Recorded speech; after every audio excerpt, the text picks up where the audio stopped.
Quando eu vejo uma parte da imprensa brasileira defendendo Lula, eu lembro daquele trecho do livro do George Orwell, Duplo Pensar, né? A capacidade da pessoa defender dois pontos antagônicos, completamente opostos, sem nem perceber o que está fazendo.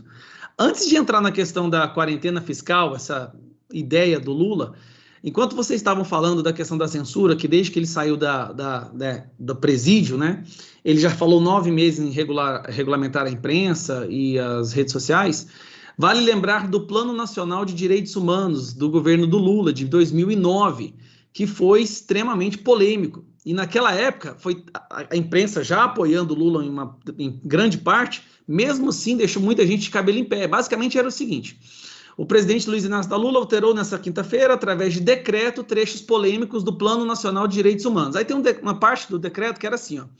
No decreto, Lula também suprimiu o artigo do Plano Nacional de Direitos Humanos que previa a regulação dos meios de comunicação com a aplicação de multas e outras penalidades. A criação de um conselho que serviria como censor para decidir se a imprensa era boa ou não, e dando assim sanções ou gratificações para essa imprensa, com a suspensão da programação em caso de supostos abusos. Também foi extinta a proposta de criar um ranking de veículos considerados pelo governo como comprometidos com os princípios dos direitos humanos. E dentro desse plano aqui tinha também a questão basicamente acabar com o direito de propriedade, né, com a propriedade, proibir símbolos públicos em áreas públicas. Depois vocês busquem, quem estiver assistindo, para vocês entenderem mesmo, quiserem ir mais a fundo, digita no Google PNDH 2009 Lula, Plano Nacional de Direitos Humanos. Ele entrou com isso, só que aí a população foi contra, inclusive o jornalismo da época, acho que havia mais pessoas sensatas no jornalismo, e ele teve que editar esse decreto, esse plano, retirando alguns trechos, dentre eles, ele tentou colocar a censura.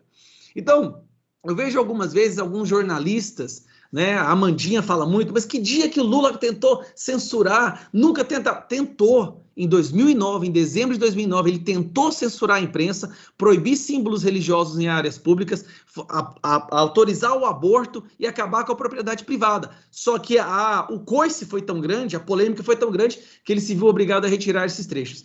Falando em quarentena fiscal... Gustavo, diga. Rapidamente, o Lula tentou extraditar um correspondente internacional, Larry Rotter, porque fez uma Nas primeiras semanas de governo, entre Lula e bebida, né? O Lula e o PT, de um modo geral, se não falaram em censura, se não conseguiram implementar uma censura como gostariam há muitos anos, eles bancaram aí um bocado de jornalista, um monte de blogs e sites, né, assalariados do PT. Isso, de certa forma, está muito próximo à censura. Estão fazendo isso de novo agora, né? E fazem abertamente. A diferença é que eles fazem isso abertamente. Eu vi uma notícia esses dias que eles vão treinar agora os seus militantes a transformar o celular em gabinete, né? Como criar conteúdo, como criticar os adversários. E para eles é normal. O autêntico gabinete do ódio.